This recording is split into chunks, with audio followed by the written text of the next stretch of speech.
Conger agreed to kill a stranger he had never seen, but he would make no mistakes because he had the stranger's skull under his arm. The Skull by Philip K. Dick. "What is this opportunity?" Conger asked. "Go on, I'm interested." The room was silent. All faces were fixed on Conger, still in the drab prison uniform. The speaker leaned forward slowly. "Before you went to prison, your trading business was paying well. All illegal, all very profitable. Now you have nothing except the prospect of another 6 years in a cell." Conger scowled. "There is a certain situation very important to this council that requires your peculiar abilities. Also, it is a situation you might find interesting. You were a hunter, were you not? You've done a great deal of trapping, hiding in the bushes, waiting at night for the game. I imagine hunting must be a source of satisfaction to you. The chase, the stalking." Conger sighed. His lips twisted. "All right," he said. "Leave that out. Get to the point. Who do you want me to kill?"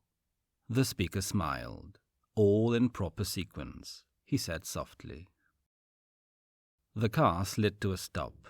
It was night. There was no light anywhere along the street. Conger looked out. "Where are we? What is this place?" The hand of the guard pressed into his arm. "Come, through that door." Conger stepped down onto the damp sidewalk. The guard came swiftly after him, and then the speaker. Conger took a deep breath of the cold air. He studied the dim outline of the building rising up before them. "I know this place. I've seen it before." He squinted, his eyes growing accustomed to the dark. Suddenly he became alert. "This is—" "Yes, the first church." The speaker walked toward the steps. "We're expected." "Expected? Here?" "Yes." The speaker mounted the stairs. "You know we're not allowed in their churches, especially with guns." He stopped. 2 armed soldiers loomed up ahead, 1 on each side. "All right?" The speaker looked up at them. They nodded. The door of the church was open. Conger could see other soldiers inside, standing about, young soldiers with large eyes, gazing at the icons and holy images. "I see," he said. "It was necessary," the speaker said. "As you know, we have been singularly unfortunate in the past in our relations with the First Church. This won't help, but it's worth it. You will see." They passed through the hall and into the main chamber where the altarpiece was and the kneeling places. The speaker scarcely glanced at the altar as they passed by. He pushed open a small side door and beckoned Conger through. "In here. We have to hurry. The faithful will be flocking in soon." Conger entered, blinking. They were in a small chamber, low-ceilinged, with dark panels of old wood. There was a smell of ashes and smoldering spices in the room. He sniffed. "What's that? The smell?" "Cups on the wall, I don't know." The speaker crossed impatiently to the far side. "According to our information, it is hidden here by this." Conger looked around the room. He saw books and papers, holy signs and images. A strange low shiver went through him. "Does my job involve anyone of the church? If it does—" The speaker turned, astonished. "Can it be that you believe in the founder? Is it possible? A hunter, a killer?" "No, of course not. All their business about resignation to death, non-violence." "What is it then?" Conger shrugged. "I've been taught not to mix with such as these. They have strange abilities, and you can't reason with them." The speaker studied Conger thoughtfully. "You have the wrong idea. It is no one here that we have in mind. We found that killing them only tends to increase their numbers." "Then why come here? Let's leave." "No. We came for something important. Something you will need to identify your man. Without it, you won't be able to find him." A trace of a smile crossed the speaker's face. "We don't want you to kill the wrong person. It's too important." "I don't make mistakes." Conger's chest rose. "Listen, speaker.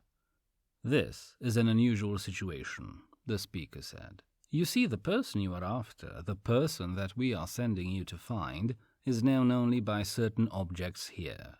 They are the only traces, the only means of identification. Without them, what are they? He came toward the speaker. The speaker moved to one side. "Look," he said. He drew a sliding wall away, showing a dark square hole. "In there." Conger squatted down, staring in. He frowned. "A skull. A skeleton." "The man you are after has been dead for 2 centuries, the speaker said. "This is all that remains of him, and this is all you have with which to find him." For a long time Conger said nothing. He stared down at the bones dimly visible in the recess of the wall. How could a man dead centuries be killed? How could he be stalked, brought down? Conger was a hunter, a man who had lived as he pleased, where he pleased. He had kept himself alive by trading, bringing furs and pelts in from the provinces on his own ship, riding at high speed, slipping through the customs line around Earth. He had hunted in the great mountains of the moon. He had stalked through empty Martian cities. He had explored. The speaker said, "Soldier, take these objects and have them carried to the car. Don't lose any part of them." The soldier went into the cupboard, reaching gingerly, squatting on his heels.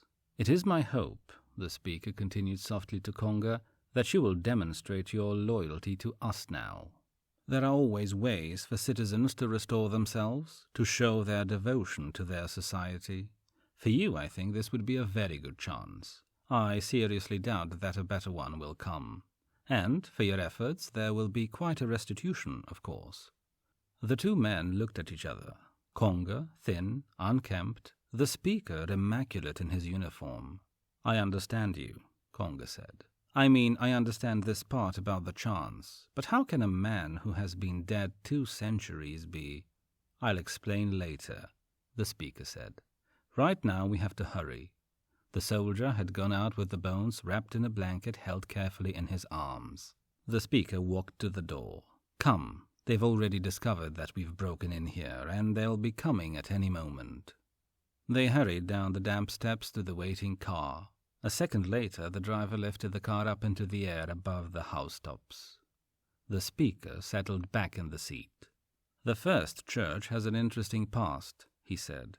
"I suppose you are familiar with it, but I'd like to speak of a few points that are of relevancy to us. It was in the 20th century that the movement began, during one of the periodic wars. The movement developed rapidly, feeding on the general sense of futility, the realization that each war was breeding greater war, with no end in sight. The movement posed a simple answer to the problem. Without military preparations, weapons, there could be no war. And without machinery and complex scientific technocracy, there could be no weapons. The movement preached that you couldn't stop war by planning for it.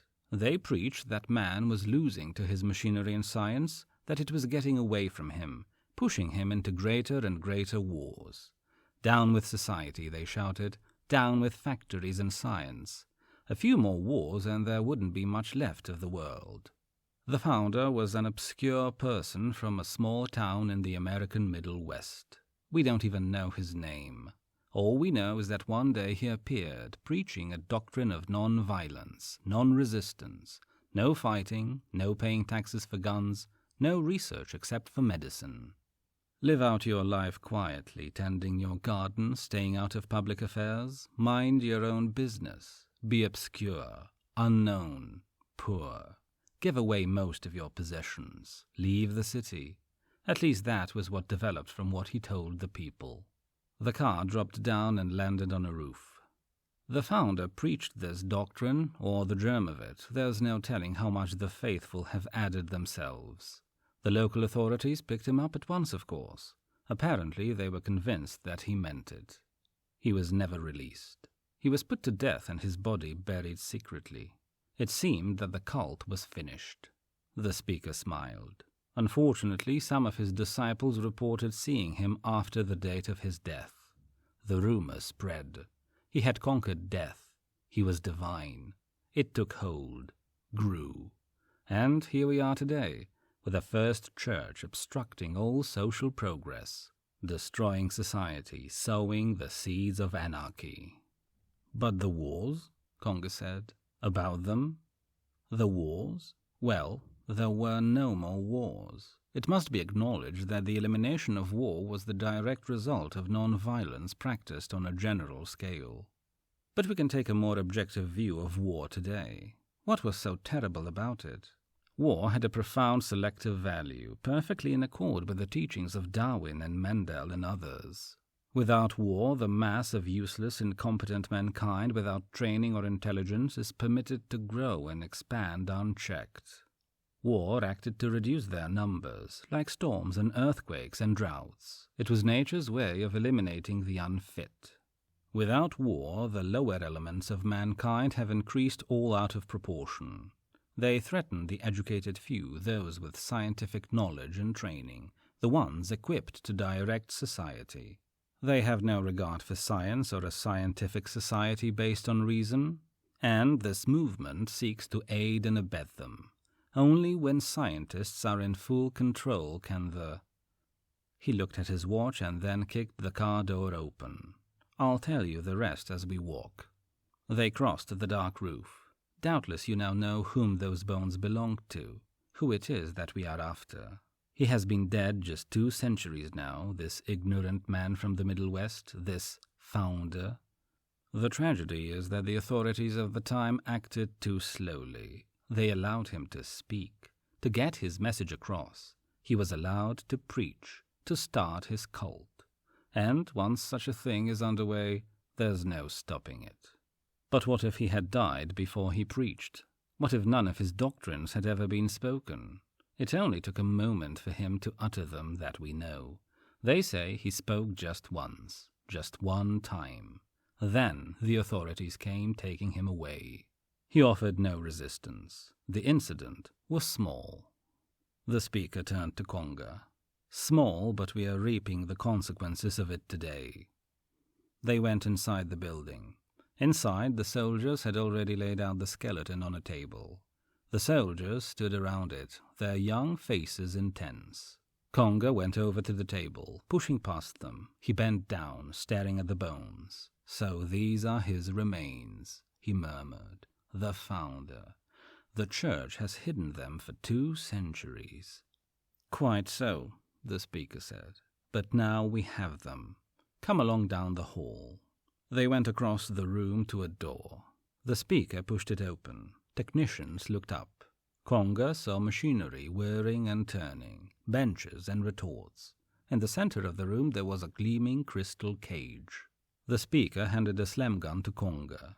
The important thing to remember is that the skull must be saved and brought back, for comparison and proof. Aim low, at the chest.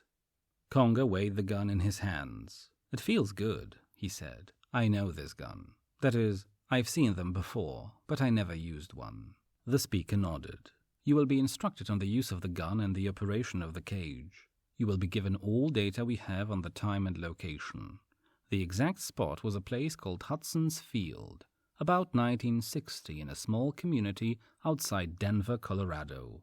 And don't forget, the only means of identification you will have will be the skull. There are visible characteristics of the front teeth, especially the left incisor. Conger listened absently. He was watching 2 men in white carefully wrapping the skull in a plastic bag. They tied it and carried it into the crystal cage. And if I should make a mistake, pick the wrong man, then find the right one. Don't come back until you succeed in reaching this founder. And you can't wait for him to start speaking. That's what we must avoid. You must act in advance. Take chances. Shoot as soon as you think you've found him. He'll be someone unusual, probably a stranger in the area. Apparently he wasn't known. Conger listened dimly. Do you think you have it all now? The speaker asked. Yes, I think so. Conger entered the crystal cage and sat down, placing his hands on the wheel. Good luck, the speaker said. We'll be awaiting the outcome. There's some philosophical doubt as to whether one can alter the past. This should answer the question once and for all. Conger fingered the controls of the cage.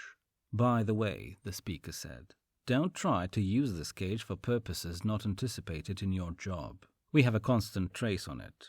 If we want it back, we can get it back. Good luck." Conger said nothing. The cage was sealed. He raised his finger and touched the wheel control. He turned the wheel carefully. He was still staring at the plastic bag when the room outside vanished. For a long time there was nothing at all. Nothing beyond the crystal mesh of the cage. Thoughts rushed through Conger's mind helter-skelter. How would he know the man? How could he be certain in advance? What had he looked like? What was his name? How had he acted before he spoke? Would he be an ordinary person or some strange outlandish crank? Conger picked up the slim gun and held it against his cheek. The metal of the gun was cool and smooth. He practiced moving the sight. It was a beautiful gun, the kind of gun he could fall in love with. If he had owned such a gun in the Martian desert, on the long nights when he had lain cramped and numbed with cold waiting for things that moved through the darkness. He put the gun down and adjusted the meter readings of the cage. The spiraling mist was beginning to condense and settle. All at once forms wavered and fluttered around him. Colors, sounds, movements filtered through the crystal wire. He clamped the controls off and stood up. He was on a ridge overlooking a small town. It was high noon. The air was crisp and bright. A few automobiles moved along a road. Off in the distance were some level fields. Conger went to the door and stepped outside. He sniffed the air. Then he went back into the cage. He stood before the mirror over the shelf, examining his features. He had trimmed his beard. They had not got him to cut it off, and his hair was neat. He was dressed in the clothing of the middle 20th century, the odd collar and coat, the shoes of animal hide. In his pocket was money of the times. That was important. Nothing more was needed. Nothing except his ability, his special cunning, but he had never used it in such a way before. He walked down the road toward the town. The first things he noticed were the newspapers on the stands. April the 5th, 1961. He was not too far off. He looked around him. There was a filling station, a garage, some taverns, and a 10-cent store. Down the street was a grocery store and some public buildings. A few minutes later, he mounted the stairs of the little public library and passed through the doors into the warm interior. The librarian looked up, smiling. "Good afternoon," she said. He smiled, not speaking because his words would not be correct, accented and strange probably. He went over to a table and sat down by a heap of magazines. For a moment he glanced through them. Then he was on his feet again. He crossed the room to a wide rack against the wall. His heart began to beat heavily. Newspapers, weeks on end. He took a roll of them over to the table and began to scan them quickly. The print was odd, the letters strange. Some of the words were unfamiliar. He set the papers aside and searched farther. At last he found what he wanted. He carried the Cherrywood Gazette to the table and opened it to the first page. He found what he wanted. Prisoner hangs self. An unidentified man held by the county sheriff's office for suspicion of criminal syndicalism was found dead this morning by... He finished the item. It was vague, uninforming. He needed more. He carried the Gazette back to the racks and then, after a moment's hesitation, approached the librarian. "More?" he asked. "More papers. Old ones." She frowned. "How old? Which papers?" "Months old. And before." "Of the Gazette? This is all we have. What did you want? What are you looking for? Maybe I can help you." He was silent. "You might find older issues at the Gazette office," the woman said, taking off her glasses. "Why don't you try there? But if you tell me, maybe I could help you." He went out. The Gazette office was down a side street. The sidewalk was broken and cracked. He went inside. A heater glowed in the corner of the small office. A heavy-set man stood up and came slowly over to the counter. "What did you want, mister?" he said. "Old papers. A month. Or more." "To buy? You want to buy them?" "Yes." He held out some of the money he had. The man stared. "Sure," he said. "Sure, wait a minute." He went quickly out of the room. When he came back, he was staggering under the weight of his armload, his face red. "Here are some," he grunted. "Took what I could find. Covers the whole year.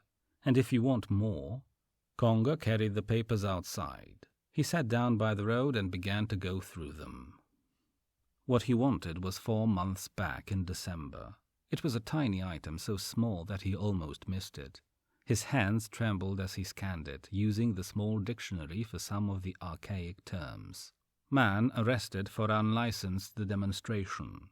An unidentified man who refused to give his name was picked up in Cooper Creek by special agents of the sheriff's office, according to Sheriff Duff. It was said the man was recently noticed in this area and had been watched continually. It was Cooper Creek, December 1960. His heart pounded. That was all he needed to know. He stood up, shaking himself, stamping his feet on the cold ground. The sun had moved across the sky to the very edge of the hills. He smiled. Already he had discovered the exact time and place. Now he needed only to go back, perhaps to November, to Cooper Creek. He walked back through the main section of town, past the library, past the grocery store. It would not be hard. The hard part was over. He would go there, rent a room, prepare to wait until the man appeared. He turned the corner.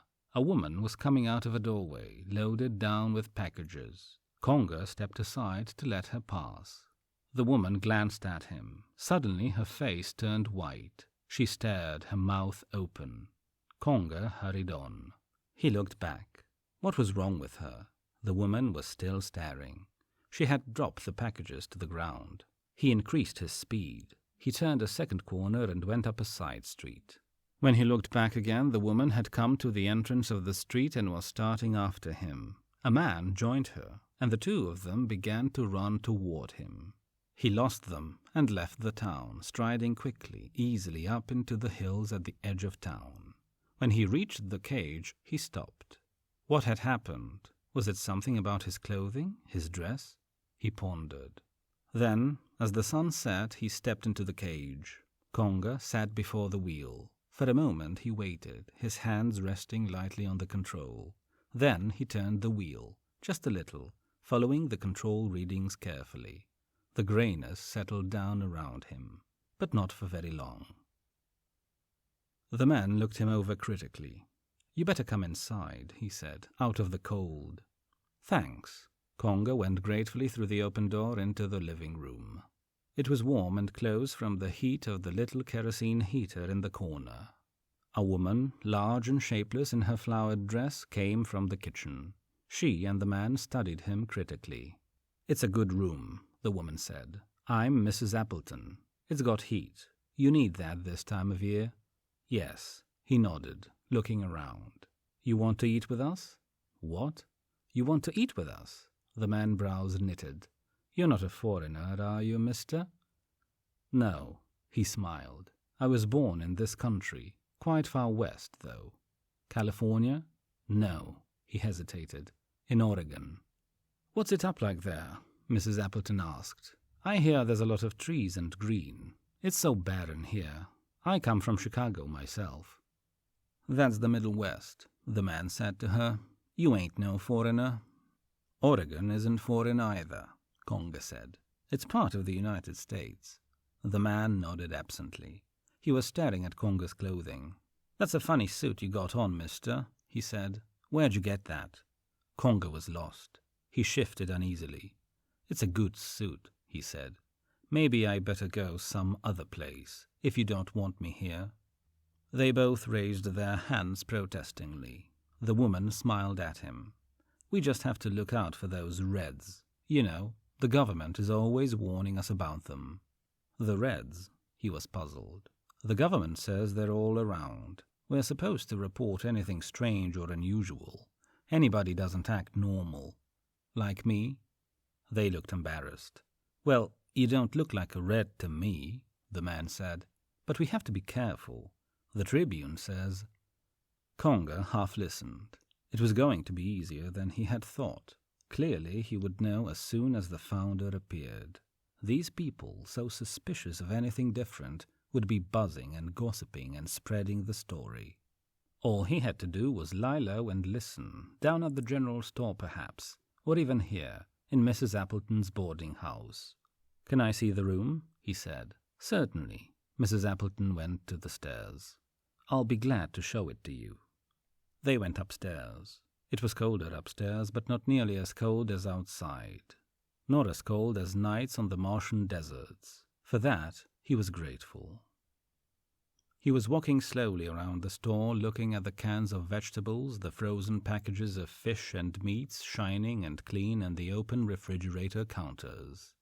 Ed Davis came toward him. "Can I help you?" he said. The man was a little oddly dressed, and with a beard. Ed couldn't help smiling. "Nothing," the man said in a funny voice. "Just looking." "Sure," Ed said. He walked back behind the counter. Mrs. Hackett was wheeling her cart up. "Who's he?" she whispered. Her sharp face turned, her nose moving as if it was sniffing. "I never seen him before." "I don't know. Looks funny to me. Why does he wear a beard? No one else wears a beard. Must be something the matter with him. Maybe he likes to wear a beard.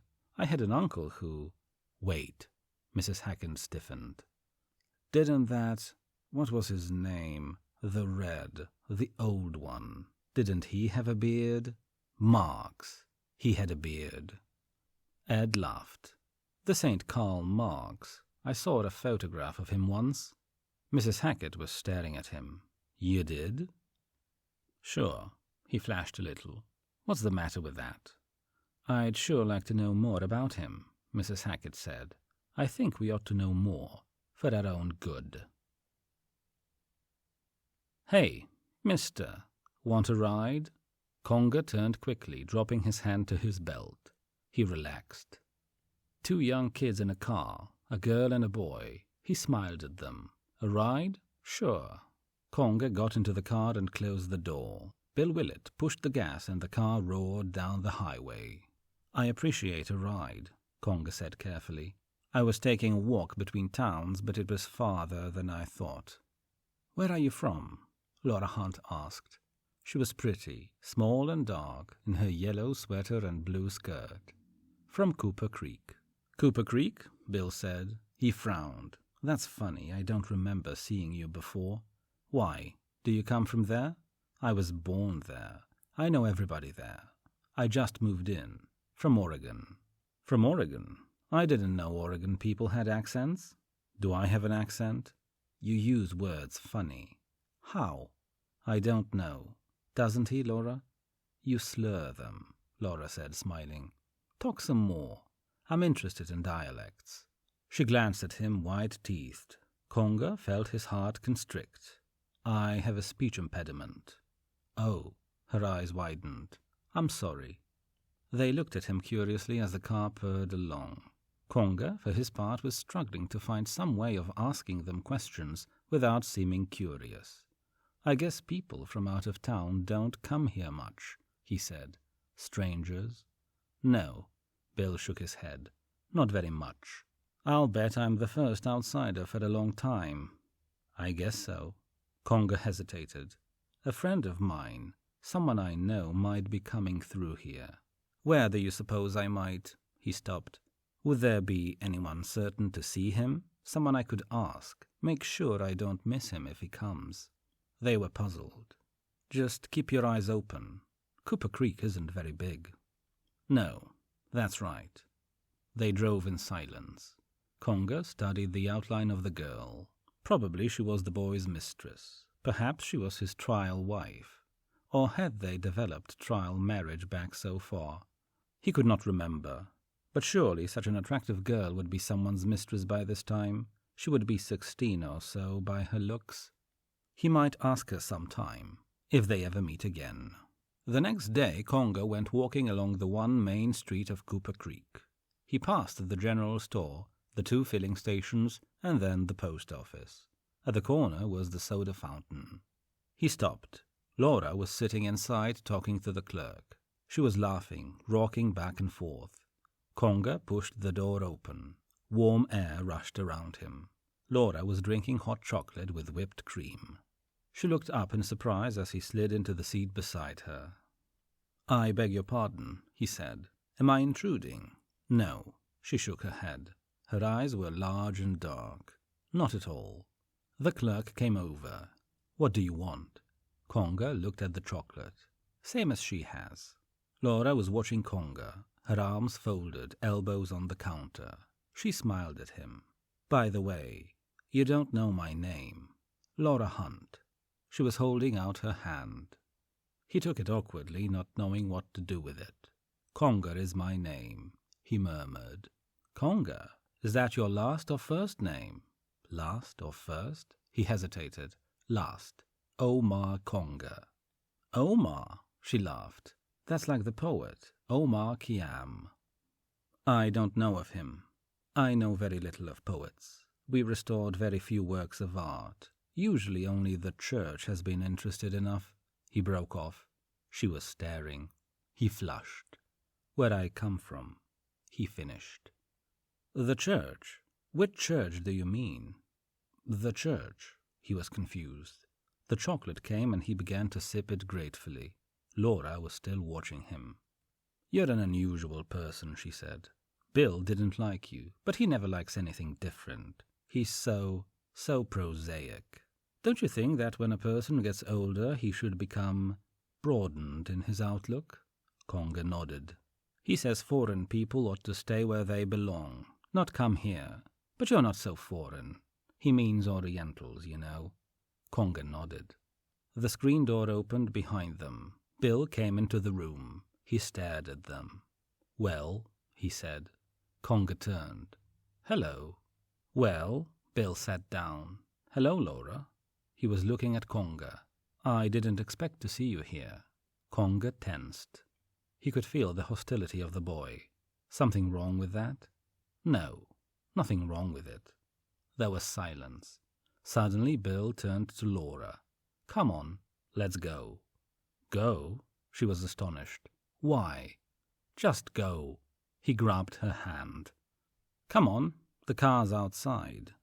"Why, Billy Willett," Laura said. "You're jealous." "Who is this guy?" Bill said. "Do you know anything about him?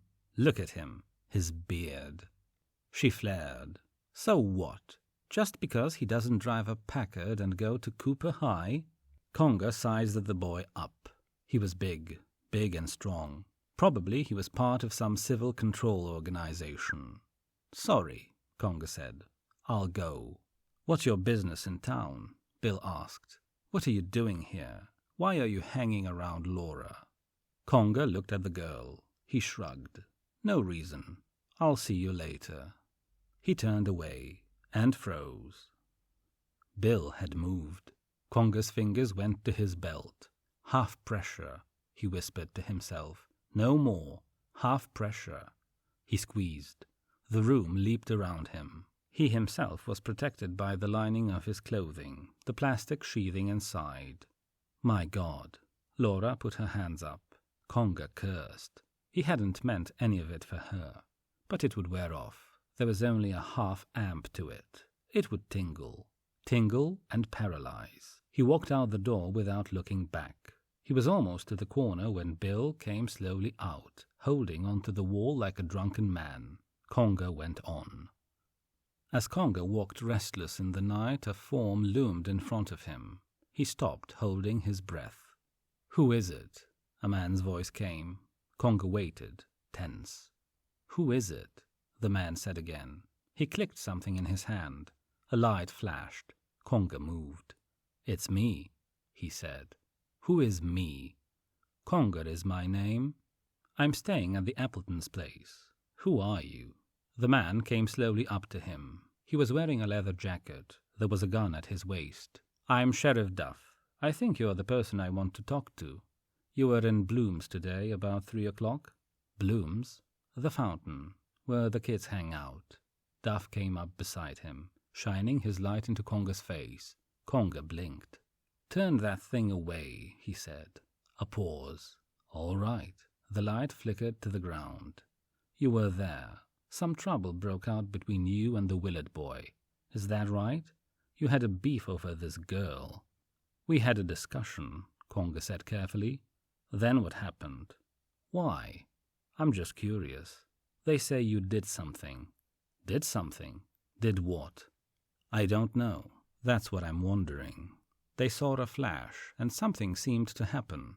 They all blacked out, couldn't move. How are they now? All right. There was silence. Well, Duff said. What was it?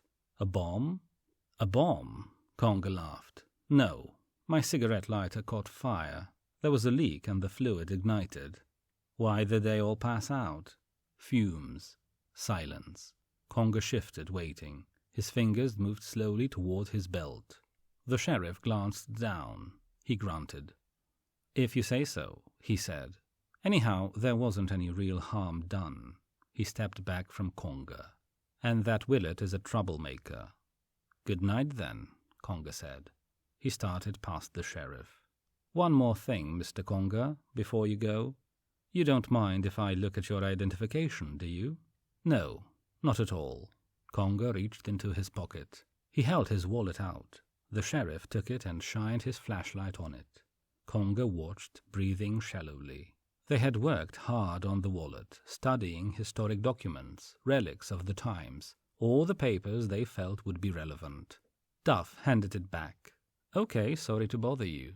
The light winked off. When Conger reached the house, he found the Appletons sitting around the television set. They did not look up as he came in. He lingered at the door. Can I ask you something? He said. Mrs. Appleton turned slowly. Can I ask you, what's the date? The date? She studied him. The 1st of December. December 1st? Why, it was just November. They were all looking at him. Suddenly he remembered. In the 20th century they still used the old 12-month system. November fed directly into December. There was no quartember between. He gasped. Then it was tomorrow. The 2nd of December, tomorrow. Thanks, he said. Thanks. He went up the stairs. What a fool he was, forgetting. The founder had been taken into captivity on the 2nd of December according to the newspaper records.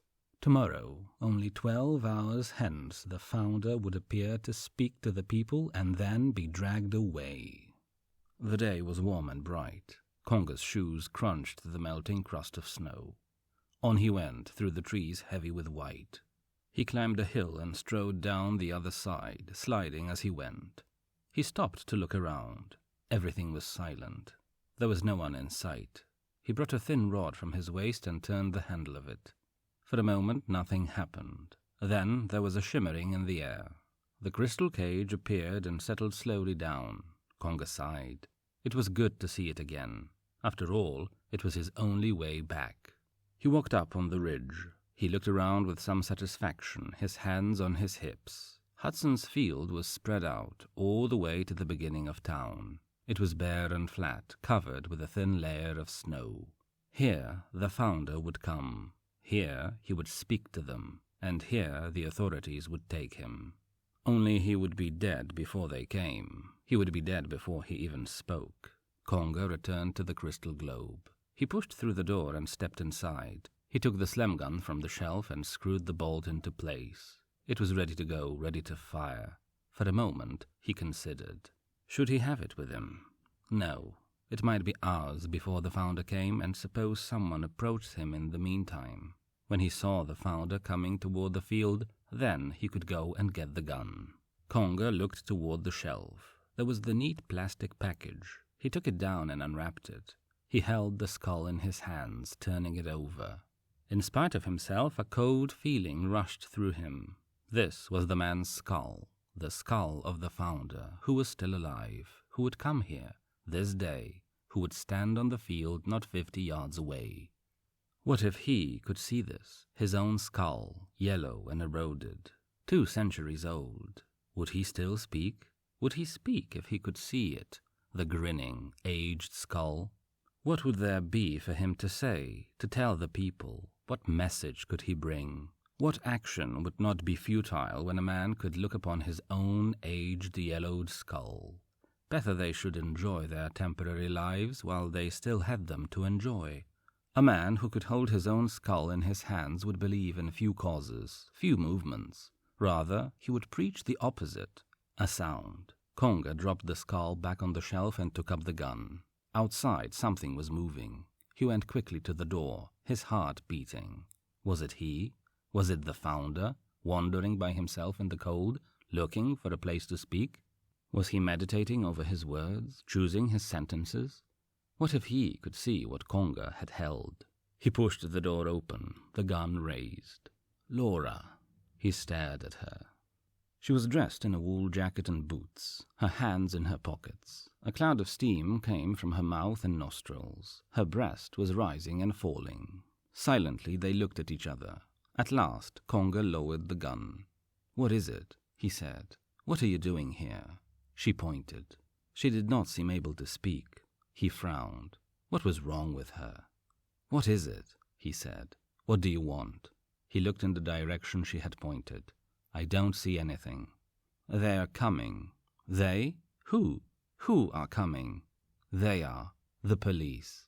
During the night, the sheriff had the state police send cars, all around everywhere, blocking the roads. There's about 60 of them coming, some from town, some around behind. She stopped, gasping. They said, "What?" "They said you were some kind of a communist. They said—" Conga went into the cage. He put the gun down on the shelf and came back out. He leaped down and went to the girl. "Thanks. You came here to tell me? You don't believe it?" "I don't know." "Did you come alone?" "No. Joe brought me in his truck. From town." "Joe? Who's he?" "Joe French. The plumber. He's a friend of Dad's." "Let's go." They crossed the snow up the ridge and onto the field. The little panel truck was parked halfway across the field. A heavy, short man was sitting behind the wheel, smoking his pipe.